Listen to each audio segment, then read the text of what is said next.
जेठ मास में निर्जला एकादशी की व्रत कथा चलिए आरंभ करते हैं।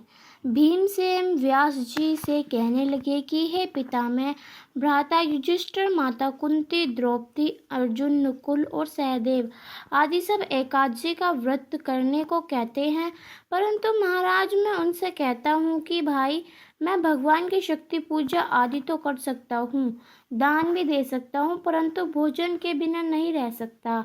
इस पर व्यास जी कहने लगे कि हे भीमसेन, यदि तुम नरक को बुरा और स्वर्ग को अच्छा समझते हो तो प्राप्ति मास की दोनों एकादशियों को अन्न मत खाया करो। भीम कहने लगे कि हे पितामह, मैं तो पहले ही कह चुका हूँ कि मैं भूख सहन नहीं कर सकता। यदि वर्ष भर में कोई एक ही व्रत हो तो वह मैं रख सकता हूँ, क्योंकि मेरे पेट में व्रक नाम वाली अग्नि है, सो मैं भोजन किए बिना नहीं रह सकता। भोजन करने से वह शांत रहती है, इसलिए पूरा उपवास तो क्या, मैं एक समय भी बिना भोजन के नहीं रह सकता। अतः आप मुझे कोई ऐसा व्रत बताएं जो वर्ष में केवल एक बार ही करना पड़े और मुझे स्वर्ग की प्राप्ति हो जाए। श्री व्यास जी कहने लगे कि हे पुत्र, बड़े बड़े ऋषियों ने बहुत शास्त्र आदि बनाए हैं, जिनसे बिना धन के थोड़े परिश्रम से ही स्वर्ग की प्राप्ति हो सकती है।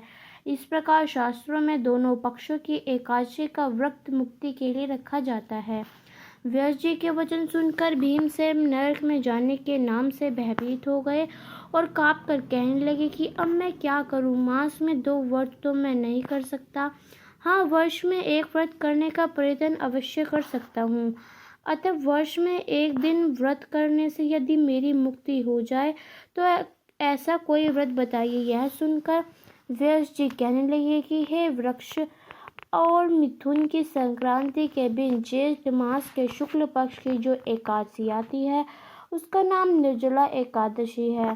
तुम उस एकादशी का व्रत करो। इस एकादशी के व्रत में स्नान और आचमन के सिवा जल व्यतीत करना है। आचमन में 6 मास से अधिक जल नहीं होना चाहिए, अन्यथा वह मदपान के संघर्ष हो जाता है। इस दिन भोजन नहीं करना चाहिए, क्योंकि भोजन करने से व्रत नष्ट हो जाता है। यदि एकादशी को सूर्योदय से लेकर द्वादशी के सूर्य तक जल ग्रहण ना करे तो उसे सारी एकादशियों के व्रत का फल प्राप्त होता है। द्वादशी को सूर्योदय से पहले उठकर स्नान आदि करके ब्राह्मणों का दान आदि देना चाहिए। इसके पश्चात भूखों और सत्रपात ब्राह्मण को भोजन कराकर फिर आप भोजन कर लेना चाहिए। इसका फल पूरे 1 वर्ष की संपन्न एकादशियों के बराबर होता है। व्यास जी कहने लगे कि हे भीमसेन, यह मुझको स्वयं भगवान ने बताया है। इस एकादशी का पुण्य समस्त तीर्थों और दानों से अधिक है। केवल एक दिन मनुष्य निर्जल रहने से पापों से मुक्त हो जाता है। जो मनुष्य निर्जला एकादशी का व्रत करते हैं, उनकी मृत्यु के समय यमदूत आकर नहीं घेरते, वरन भगवान के पार्षद से उन्हें पुष्प विमान में बिठाकर स्वर्ग को ले जाते हैं। अतः संसार में सबसे श्रेष्ठ निर्जला व्रत का मानना है, इसलिए यत्न के साथ इस व्रत को करना चाहिए। उस दिन ओम नमो भगवते वासुदेवाय का मंत्र का उच्चारण करना और गोदान करना चाहिए। इस प्रकार व्यास जी की आज्ञा अनुसार भीमसेन ने इस व्रत को किया। इसलिए इस एकादशी को भीमसेन या पांडव एकादशी भी कहते हैं।